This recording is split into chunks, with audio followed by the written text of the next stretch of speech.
All right, YouTube. I don't know what happened there. Retake, retake. So today is the big day. We're riveting. Yep, it is a riveting day. Um, I have to tell you, nerve-wracking. It's about as nerve-wracking as when I first soloed. Actually, I'm a little bit more nervous about this than soloing the airplane. So it is what it is, though. You got to do it. I mean, you can't bolt this thing together. It's got to be riveted. So today we are riveting. Got my parts laid out. These are the parts that are going to be riveted later on in the process. This is what we're going to work on today with the squeezer. We're going to use the pneumatic squeezer for most of this, and then we might pull out the bucking bar. A little nervous about that. I do have some practice pieces that I'll probably do first. I've done the tool kit down there.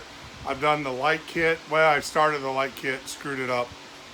That's another day, another topic, another day.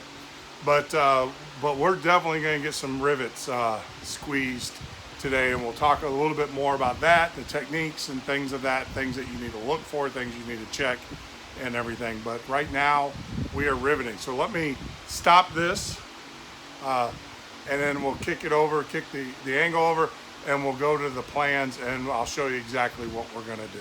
All right, if you guys remember from yesterday's video, we were pulling out these rivets, and each symbol here tells you what rivet to use, and this is what we're going to be riveting today. This is what you see on the bench, which is this piece, and a better picture of it, which is this piece right here. So we're going to rivet that to the back. We're going to rivet this piece, which is a stiffener piece, to the back of this piece here, which is the what they call the rear spar assembly. Rear spar assembly. And this is the rear spar doubler. It's a doubler, so it doubles up the rear spar. So the rear spar doubler is going to get riveted to the rear spar assembly here, and we're going to use this rivet pattern here. So what I'm going to do is, so from these two holes here, we're going to use a AN47 AD47 4-7 470 4-7 all the way up here. So I'm going to do these sections here first, small chunks, and then when we get done with this, then we'll move down to this section here, which of course is going to use the 426 AD 4-7. And so we'll do these first with the squeezer, and then we'll do these second. So with that, let's get over to the bench, get our squeezer set up, talk a little bit about the squeezer, the pneumatic squeezer, how it operates, and let's get a riveting. All right, YouTube, here we go. Here's our pneumatic squeezer. I have a foot pedal that I use that kind of helps me use both hands as I squeeze these together. Now, I want to talk a little bit about safety here. This pneumatic squeezer doesn't care if your hand is human or not. It will squeeze the heck out of anything. So when you are changing out the set, this is a set and this is a set, and this is the set that we had in there for the dimpler. When you're changing these out, you have to make sure that you have no air going to it, so that way there's no chance of this squeezing, because once it engages, it will smush whatever is between its jaws. So we're going to do the 4-7 4-7s. So these are the rivets that we're going to do, and as you can see, it's got kind of a rounded edge. There's one in there. I just wanted to kind of see what it is so I have an idea. So what we need to do is change out the set so it matches this, and so I am going to stop the video here. We'll change this set out, and we'll get the sets that we need in here.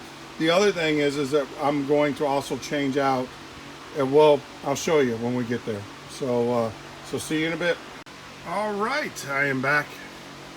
Got this pulled out. Now there's a couple things that we need to do. Here's my sets, my set of sets. There you go.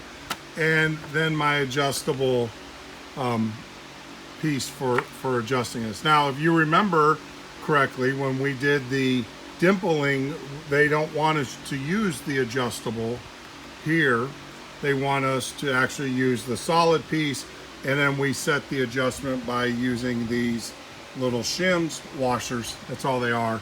They're just different washers and everything. So first thing we got to do is we got to take out this squeezer, this I don't know, rod here, and we got to replace it with the adjustable. The adjustable allows us, it's adjustable, it does exactly that. So it allows us to turn and to adjust according to our rivet size, and we'll talk a little bit about that. So I ordered these little pins. It's like taking apart an AR-15. So I ordered these little pins to make life a little bit easier. So I'm not always having to unbolt and unscrew. And no sooner than I say that, it's going to be difficult. So we'll see if, that's probably not a good use of that. Let me see if I can get some strength in those fingers. There we go. So I'll pull that pin out. And this is really easy. I thought this would be a pain or kind of, trust me, it's easier when you don't have, when you're not trying to hold a camera at the same time with these little pins versus they come, this particular pneumatic squeezer comes with a bolt and a screw or a nut on the other end. So these things are awesome to have. It makes life easier. So this piece just comes off. This is the piece, I turn it around here. So we're replacing this spring. This is a solid, oh, dropped it on the floor. I'm gonna go find it. Gonna have to re-grease it. Get it out of the way. Oh, there's my bows. I should be taking care of my flying stuff a little bit better, shouldn't I? Bose headset. All right, so this is that. So now I just earned that trip to the cleaner. So we'll put that up there because you definitely don't want metal flakes inside your thing. I got the spring here. So we'll set this aside and I'll have to give this a good cleaning. But we'll set that aside there. And then what we're going to do is we're going to pull out the adjustable. Now, the adjustable, if you notice, has a little lip or a little key. That does, unlike this one, which just sets in there, this does matter. Its orientation does matter. So let me kind of show you inside here. That's the ram inside there, and you really can't see it, but it pivots, and that's what moves it up and down. So this key needs to go in that direction right there, and then this then feeds in. Now this is a little bit easier than the other one, and the reason being is because it doesn't have as much spring tension, where the other one was spring all the way up to the tip. This one should be a little bit easier, but still you gotta get it in there just right. Let me see if I can do this at the same time. Oh, come on. Get some guns. There we go. Trust me, when you're not trying to hold a camera, these little pins are awesome. It's just trying to hold the camera and get them in. All right, so there we go.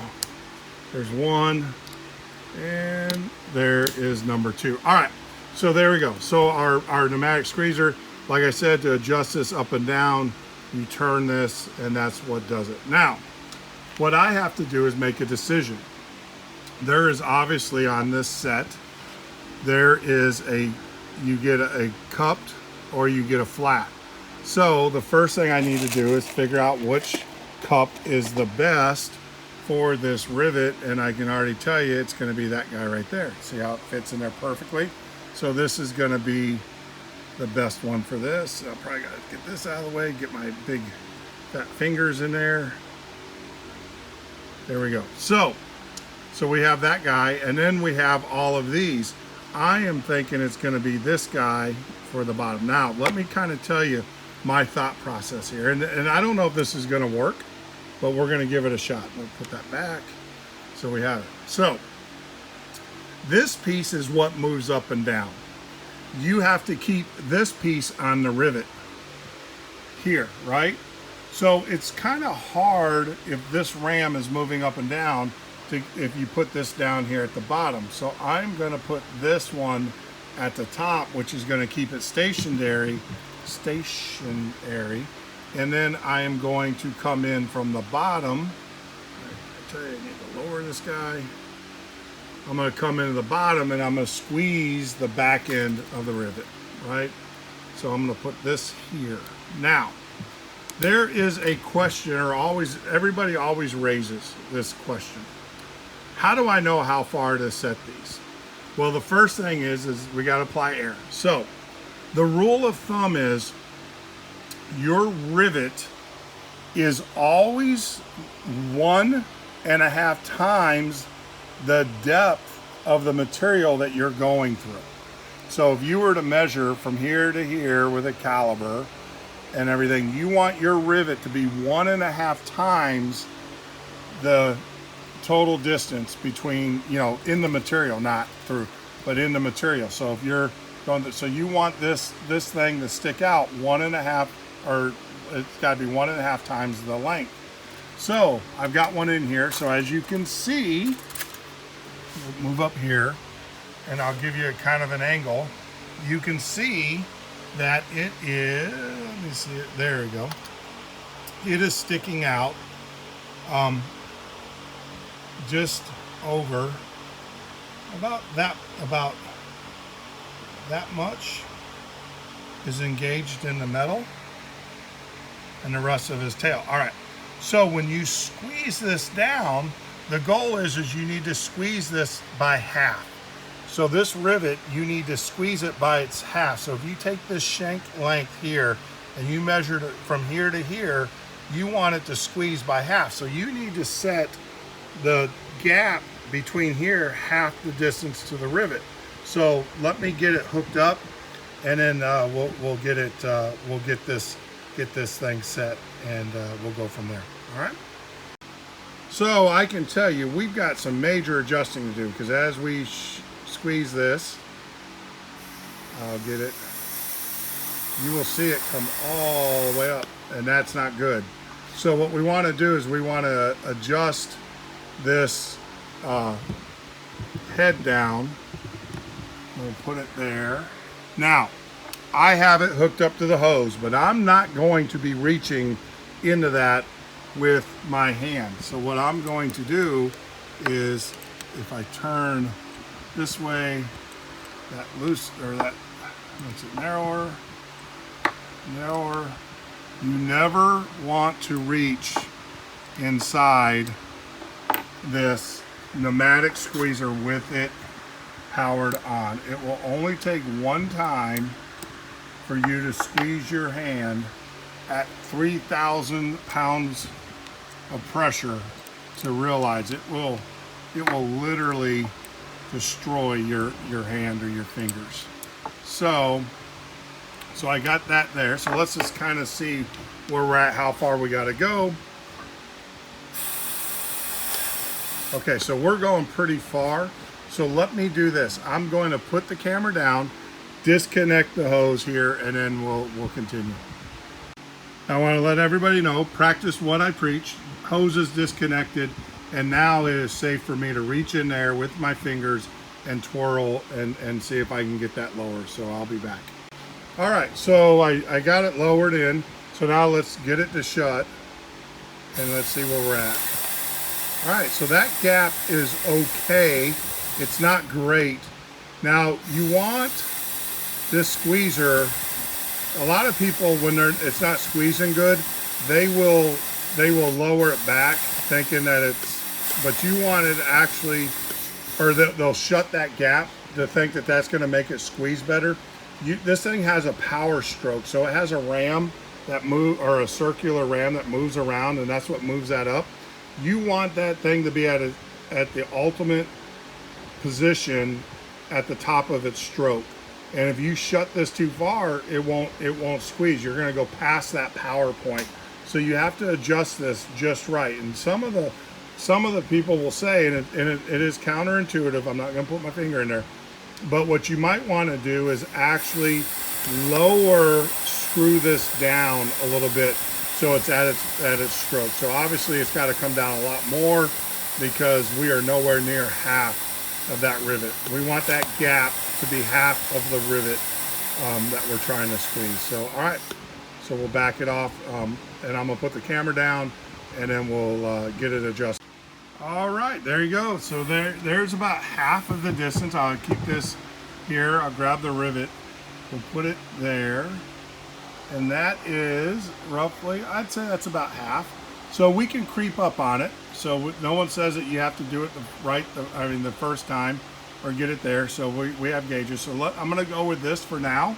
We're gonna squeeze our first rivet and then we will test it with our gauge and I'll show you how that's done when I get back. All right, here we go. Houston, we have a problem. All right, let me tell you. Oh, there you go. There's a scratch. Well, let me tell you, we learned together, right? So this was the bottom set. Let me bring this in. This was the bottom set that I was using. I had to switch it out to this set and it barely fits. The reason being is the amount of distance that this squeezer has to cover is, if you can see here, to get over that rivet, it is just barely, let me get you a better angle, barely fitting with that right there. So I'm gonna have to, I had to change it out to that smaller set. So now I have to readjust my my end point, because I'll show you where it's at now. All right, so here we go. So as I squeeze, now you can see the gap. So now I got to bring this back up and get it readjusted to show you so I can use it. So here we go. We learn by doing. So let me get that adjusted and we'll be back. All right, we got to adjust a little loud in here. Compressor's going, but as you can see, it looks like we got our gap, our spacing. I'm going to back it off maybe one turn just to make sure that we are not too much, but I'm happy with that, and that will go over and we can use a squeezer. I really want to use a squeezer on this part because the squeezer, you're going to see here in a minute, gives us just incredible rivets. And all right, so we'll be back in a second. Keep on saying we, I. There's no we. I will be back in a second. We'll get one squeezed for you to show you how we test it. All right, there you go. First rivet. Now this is our rivet gauge. There's a couple of things we want to check.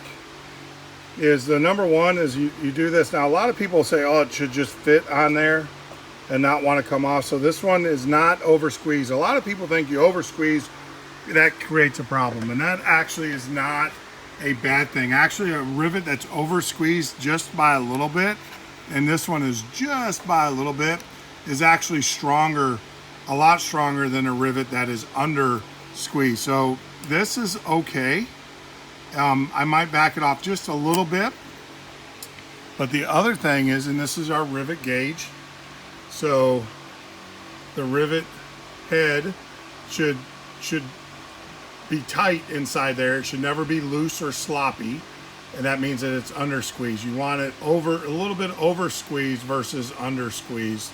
And then the other thing is you want to take this tail, let me see if I can get in here, and where this is at, this should be flush, and there you go. And that is actually a pretty darn good rivet. So I'm gonna back it off just a little bit, not too much, just a little bit, and then we'll get the rest of these riveted up and I'll show you. So here you go again, Houston. All right, so here's a interesting little piece. These were all match drilled, but that little bit of paint that I put in there has caused it. Jason ran into the same exact issue. There you go, that one goes perfect.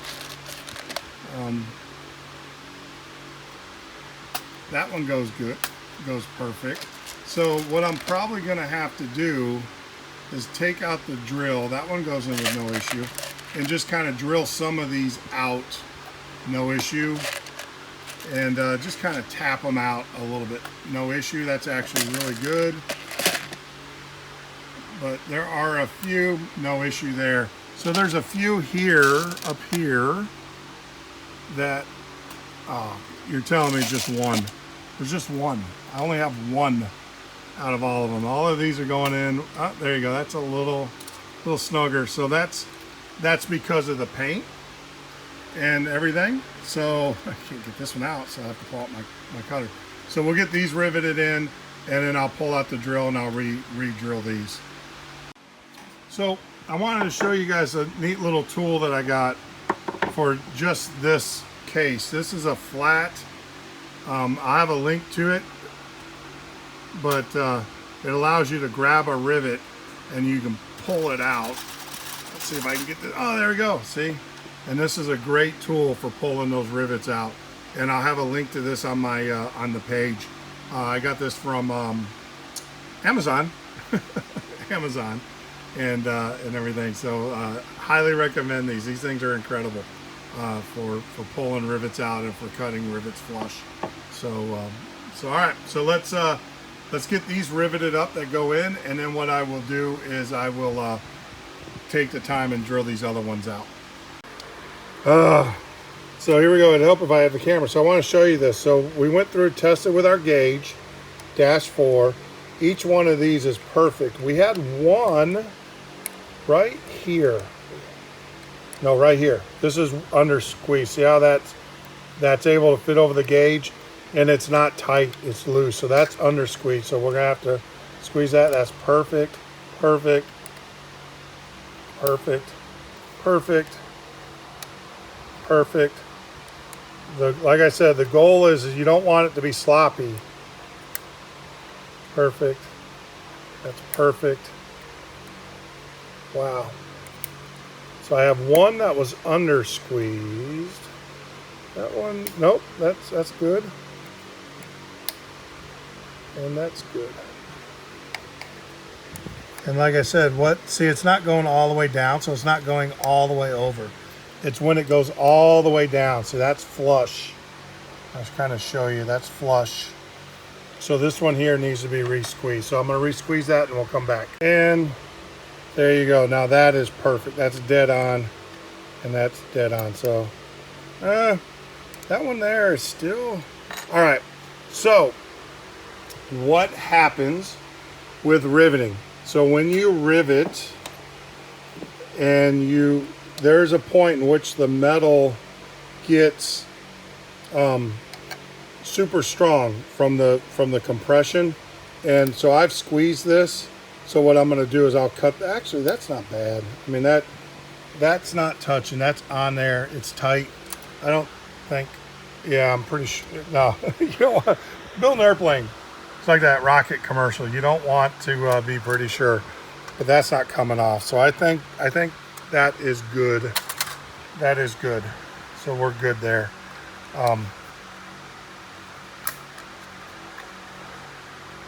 Yeah, that's good. So we are golden there and everything. All right, so that completes this side. As you can see, there's all my rivets. Boom, boom, boom, boom. Now we're gonna move and we're gonna rivet these guys down here. And to do that, for those, we're going to go over here to our book, and those are the little Irish symbol, I'm going to call it, and these are 426 AD 4-7, 426 4-7, which 426 4-7, which are these here, which are the countersink. And the reason why they're countersink is they're flush. See how that's flush? So I'm gonna have to change out my set here. Instead of using, I don't want to stick my hand in there. Instead of using this cup, I'm gonna put a flat set on there, and we're gonna get these put in. All right, I'll change this out and then we'll get back. Now I'll share with you. So I have a flat, and this is the nice thing about the set. If you notice, they're exactly the same. So I shouldn't have to do any adjustment to do these here. But what I am going to do is I am going to put some tape on here so I don't mar up my paint and everything. So we'll do that and stuff. It's disconnected. Want to let you know my hand's not in there. So hopefully we will be able to use that. We won't have to adjust this up and down because this is the same as the cup here. So we're going to do these next. And like I said, I'm going to get a piece of tape and I'm going to get some tape on there, and I'll show you it is disconnected. I'll get some tape on there, and so that way it helps it helps me not mar up my workpiece here. So all right. So with that, I will see you in a bit. All right, so we got the flush rivets, these done. Now, a couple things I've learned. Number one, you gotta be very careful to keep these in line with each other. You don't want to get them off, or and I'll show you what happens if you get them off. You will get that guy right there, right there. And see how it's not even? So I gotta drill this one out. The other thing I noticed is this guy here is proud, or it's a little high, so I'm gonna drill this one out. I also made a mistake in my plans, as I was not supposed to rivet these two here, because this is where there's a piece that goes here. So I'm not supposed to rivet these. So I need to drill these out as well. This needs to be open. It tells you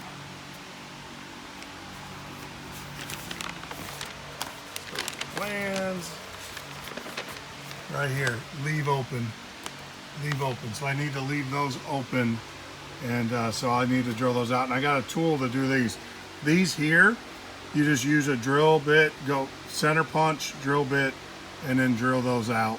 And then use my trusty little pliers here, but I'm going to get them marked up. These two here need to come out. These two here. So I'll get those drilled out and get those reset. All right. I got a leaky gun over there. All right, so these two need to be drilled out. So the process for that is, first you want to center punch. So center punch the rivet that you want to drill out. So we got that one center punched, and then crap. See, that's the problem. Two hands. The things I do, the sacrifices I make. So I got a nice little dip there. So then you take your drill, and I'm definitely not going to hold the camera when I do this. So you put the drill bit into that hole, and you go very slow. It's not a speed game.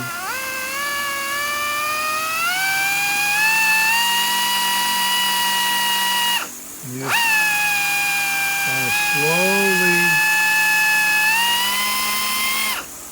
pull that out like that, right? And then, so you break that hole. That's annoying. So you kind of do that, and then you get a set of punches. Let me grab them out of my box. That's why, I talk about having an organized thing. Like I said, I can go in there and get it. And then you peel this back just like that, ever so slightly. And what you want to do is you just want to break that head off. It's not a He-Man game. All right. Ever so slightly. So you break that off, and then this is where these come in handy. So you come over here to the back side, right? And let me make sure we got the right one. And I cannot believe I'm trying to do this all with one hand.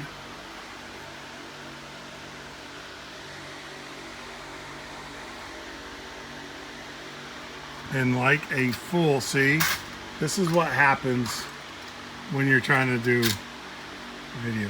See what I did? I did the wrong ones. I needed to do these two. Oh well. So, all right. So I'm going to put the camera down and I'm going to pay attention to what I'm doing here, because you know, I'm here to build an airplane. So let me stop what I'm doing and then pay attention to what, you know, pay attention. I got to get these out now. They're already been done, so I got to get these out and get them redone, and then I'll get those too. And I just noticed that. So there you go, the sacrifices we make to make these videos for you guys. All right, so I got these out. If you ever questioned how strong a rivet is, or one of these rivets, you've obviously never had to take one out, because I will tell you, these rivets are super strong. Now that's what we were going for. See how I was able to pop that right out? That's what you want to be able to do. You want to be able to take it out. You're basically breaking that rivet's back by pulling that piece all out at once, like that.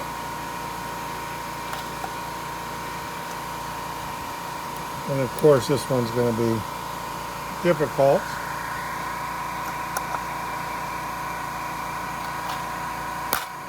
And there you go. So that basically popped, oh, you didn't see it, but that popped the head right off. It's came off in one thing. So now I should be able to take my trusty little flat cutters that I got and pull these out. So I'm going to stop the video because I got to pay attention, because I don't like getting my finger pinched inside there. All right. And with a little bit of pressure, comes right out. There you go. Let me see if I can get this one. Move this up here. And as you can see, there's that one. So let me grab. These things are just incredible. Let me see. There you go. And there you go. Bob's your uncle. Came right out. And that's how you remove a rivet. So now I gotta clean this up, and then I gotta put them back. And I did scratch up my great primer job. I will say, you know, the metal, it is some. I told you I'd always tell you what I thought. I still love this primer. Don't get me wrong, but it does. It's definitely not as hard as the epoxy. But hey, look, I've been beating on it, so you can see here and here. So I'll clean this up, get new rivets in there, and then we'll get on to the next step. All right, so the rivets are out. There's another step, another process I'll do for these. It's a different type of remover, because that you could cut those down, but this is the tool, and it's actually pretty complex, so I'm gonna have to read up on it tonight, and this will do that. And I'll of course show you the video tomorrow when I do it. But so we got to take these two out, and the reason why is they got the rounded heads. So we'll get these two rivets put back in place, and then we'll see what we're gonna do from there. All right, here we go. I got them riveted back in there and there. Scratched my primer a little bit, but like I said, I'm still not discouraged by this primer. So now we're gonna check, and that is not going down. They're perfect. Showing each one.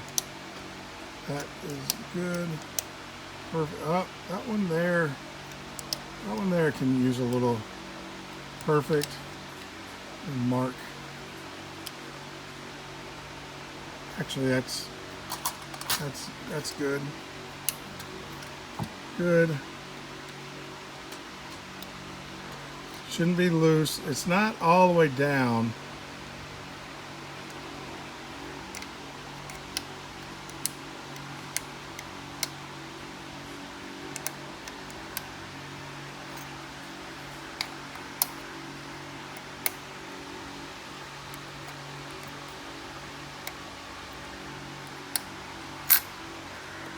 Perfect. Like I said, I like them just a little bit over. Perfect. Perfect. Let me try to center up the shot here. Perfect.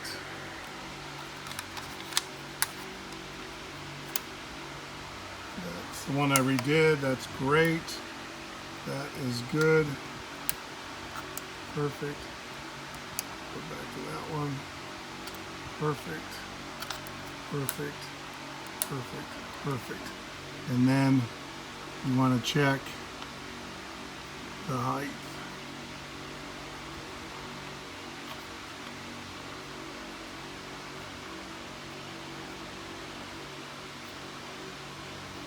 You don't want this to go under that. Perfect. All right. So there you go. That completes the riveting of the doubler to the rear spar. And I think we've done enough. I've done enough damage tonight. There are some marks where my cup hit this. I think this is normal, or this happens. So you can see the little but the rivets, what you're looking for is you're not wanting to see smiley faces on the rivets. Yeah, there's a couple there, so I didn't get them quite lined up. So what I will do is I'll send this off to a buddy of mine and see, and see if that is kosher, if we can go with those. That's a perfect one right there, but it still made that mark. So we'll take a look at that and then see, and then go from there. All right, with that, I just want to say thanks for joining me in the shop. Gotta get my big old paws out of there. Thanks for joining me in the shop. We got the riveting done. First time riveting, oh my gosh. You want to talk about nerve-wracking. It is a pain, and I'll tell you, trying to hold a camera and do this is really not that easy. So maybe we're gonna have to, I got some tripods back there. Maybe we need to employ some tripods and get those out. But so far, I am really, really happy with how everything turned out. Made some mistakes, but hey, that's what it's all about. You're gonna make mistakes building these and everything. The thing is how you get over those mistakes. You can't let it discourage you as part of the process. If this was easy, everybody would be doing it, right? So I just want to say thank you for joining me. See you tomorrow. We're going to work some more, get some more riveting done and everything, but I think this is enough for tonight. It's a great start. We're going to get those other two cut out. I'm going to send pictures to a buddy of mine and who's an IA, and because these smiley faces, I think these are acceptable, but hey, I don't know. I'll ask some of my friends who have done this before and everything. So and an IA, and see what he thinks about it. And for those that don't know, that's an inspection. There's an A and P, which is a airframe and power, and then there's an IA, which is an inspection airframe. So those are the guys that certify the APs. So I'm going to send it to him and see what he thinks.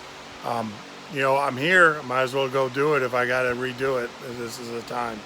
I've got the tool to do it and everything. So with that being said, I just want to say thanks for joining us. Remember, hit that like, smash that button, subscribe to us, or do whatever you want to do. I'm still thinking out the Patreon thing and all of that, and doing the video conferencing and stuff. If you'd like to leave a comment, go ahead and leave a comment. They are moderated, so I will get to them. I only ask, I don't care about your politics, your religion, whatever your beliefs are, whatever. Keep it to the airplane, to building the airplane or building an airplane. Ask those types of questions, and I'll be glad to answer them for you. So with that, be well, be safe, God bless you, and take care of yourself. Hey, I wanted to share with you guys, I was going through, I forgot I had this article. This is an article that was written by Best Practices, EA, I think I got it from David Perazio. Perazio wrote it. And they talk about what is the acceptable tolerances, head dimensions for a rivet. So a rivet, 1/8 rivet is what we did. They should be coming in at 0.160 to 0.210, 160 to 0.210. So what I want to do, I already see I need more benches. So what I want to do, and I'm testing this for the very first time live. I don't know what they're going to come in at. So I got my micrometer, and I'm gonna set it to, instead of fractions, I'm gonna set it to inches. All right, so we are looking for 0.16 to 210. So 0.16 to 210. Here we go. Look at there. Just shy.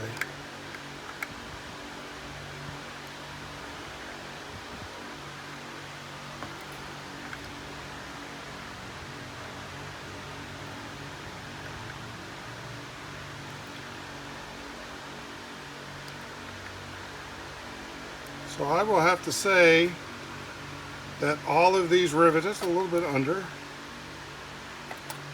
all of these rivets are going to come in, because I checked them with the gauge, but they're going to come in. How can I do this? They're going to come in at their diameter, but I might as well go ahead and show them all, because I'm sure the inspector will want to,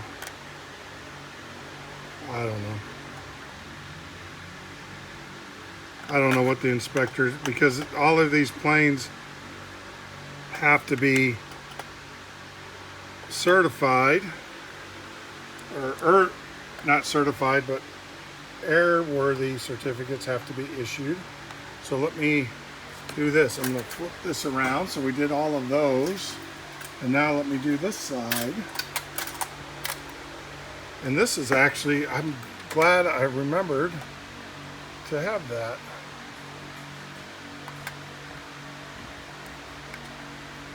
Man, these things are like dead on to each other.